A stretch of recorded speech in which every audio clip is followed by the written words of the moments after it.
સુરેન્દ્રનગરના ચૂડાના જેપર ગામે ફરી મતદાન થશે। જિલ્લા અને તાલુકા પંચાયત માટે આજે પુનઃ મતદાન યોજાયું છે। ઈવીએમમાં ખામી સર્જાતા મતદાન મોકૂફ રાખવામાં આવ્યું હતું। ગઈકાલે 136 મતદાન બાદ મશીન ક્ષતિગ્રસ્ત થયું।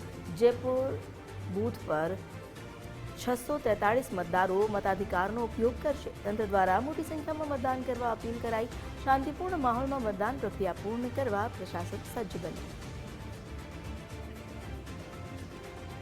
ગઈકાલે જ્યારે મતદાનની પ્રક્રિયા થઈ હતી તે સમયે ઈવીએમમાં ખોટ સર્જાવાને કારણે મતદાનને મોકૂફ રાખવામાં આવ્યું હતું। ત્યારે આજે જેપર ગામે ફરી મતદાન કરવામાં આવશે। ચૂડાના જેપર ગામે જિલ્લા અને તાલુકા પંચાયત માટે પુનઃ મતદાન થશે। સાથે જોડાયા છે અશ્વિનસિંહ રાણા, તેમની પાસેથી વધુ જાણકારી લઈએ। અહીં જેપર ગામે ફરી મતદાન થવાનું છે, તેને લઈને શું બંદોબસ્ત, શું વધુ અપડેટ્સ?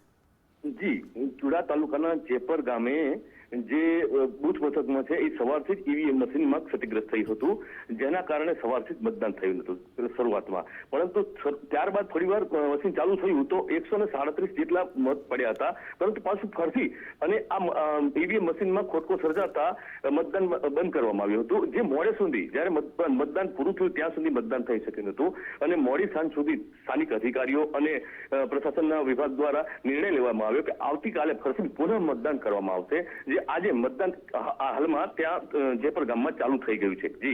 જી, આભાર આપનો જાણકારી આપવા માટે।